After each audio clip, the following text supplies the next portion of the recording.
Bangkok is a big city in the middle of Thailand. Lots of people go there because it's easy to get around from there. Bangkok can be noisy and busy, but it's also really fun. You can find lots of yummy food, old temples, and cool places to go out at night. In this video, we'll show you the best things to do in Bangkok if it's your first or second time visiting. Let's get started. Starting with number 13, the Jim Thompson House. The Jim Thompson House used to be where an American man named Jim Thompson lived. He got rich selling special Thai fabrics called silks in the 1900s. Now, his house is a museum where you can see all the old things he collected, like art, antiques, and religious items. The house is by a canal and has 6 traditional wooden houses from a place called Ayutthaya, which used to be the capital of Thailand. There's also a beautiful garden around it. People didn't just go there to see the art, they also went to fancy parties there.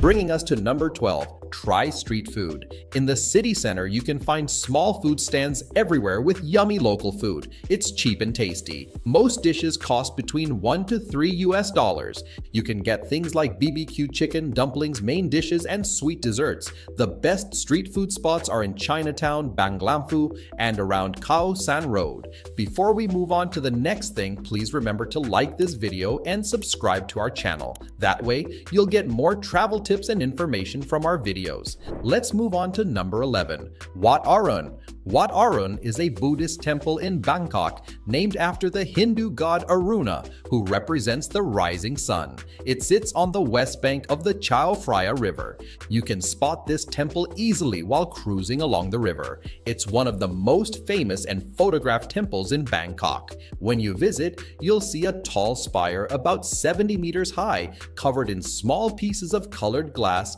and Chinese porcelain. Wat Arun is often called the Temple of Dawn because it's a beautiful sight during the morning when the sun rises.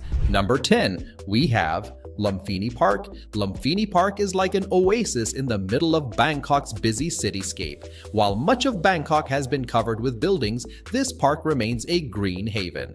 It's often compared to Central Park in New York City. The park's name comes from the birthplace of Buddha in Nepal. For many people in Bangkok, it's a peaceful escape from the city noise.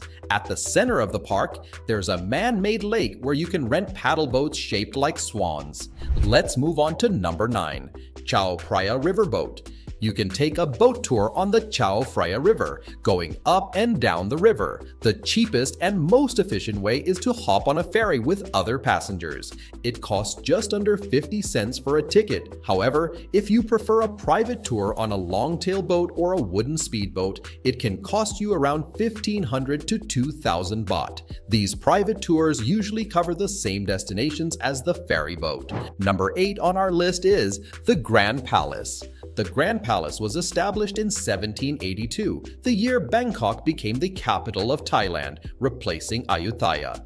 Today it houses several royal halls and ceremonial buildings, along with the revered Temple of the Emerald Buddha. Even though the Thai royal family no longer resided here since 1925, this vast complex holds great significance for Thais and is a key attraction for tourists visiting Thailand.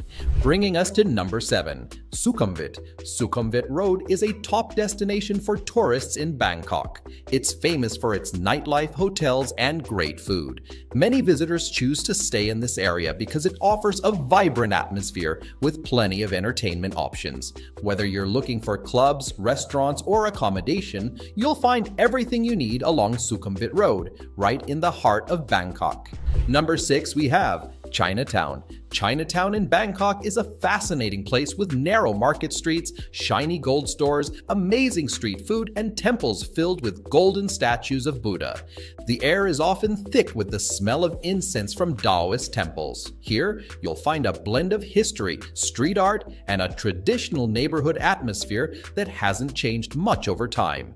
It's one of the biggest Chinatowns globally, and you don't need tickets or plans to explore it. Just come with an appetite for delicious Thai Chinese food and a willingness to get lost while discovering its wonders. Let's move on to number 5, Standing Buddha. The Standing Buddha is one of the temples you can visit in Bangkok. It costs 40 baht per person to go inside. There are many other temples to see too, like the Big Buddha and the Reclining Buddha. Visiting temples is a common activity in Bangkok. This particular temple is covered in gold leaf, and visitors can participate in adding more gold leaf to the Buddha statue. Number 4 on our list is Chatuchak Weekend Market, also known as JJ Market, is a massive market in Bangkok. It's one of the largest outdoor markets globally, with around 15,000 stalls. You can find almost anything here, from home decorations, clothing, and accessories to unique items like knockoff branded goods, phone covers, and even live animals. Despite its huge size, the market is well organized, with different sections for various types of items. There's even a large map near the entrance to help you navigate through the market. Bringing us to number 3, night markets. Exploring Bangkok's night markets is like stepping into a lively world of excitement. When the sun goes down, these markets come to life, attracting both locals and visitors. Chatuchak Weekend Market and Taladrot FAI are just 2 examples of places where you can find all sorts of interesting stuff. There's food from all over, cool souvenirs, and more. The air is filled with the delicious smells of cooking food, and colorful lights brighten up the night. It's a busy scene, but it's where you can really feel the energy of Bangkok, mixing old and new traditions in a fun way. Let's move on to number 2, Reclining Buddha. The Reclining Buddha is a big golden statue that represents Buddha's transition into the afterlife. He's lying down. There are many reclining Buddhas in Thailand, and they all symbolize the same thing. One remarkable aspect of this statue is its feet. If you look closely at the bottom of the soles, you'll see a very detailed mosaic design. Number 1 we have Warehouse 30. Warehouse 30 is a new creative project in the line of artistic spaces along Charan Krung Road. It was brought to life under the guidance of Duongrit Bunog, a well-known architect and one of the founders of the Thailand Creative and Design Center. The project took an abandoned block of warehouses from the World War II era and transformed it into a hub for local designers and artists. Inside, you'll find ever-changing exhibition spaces, independent boutiques, a coffee shop, and more.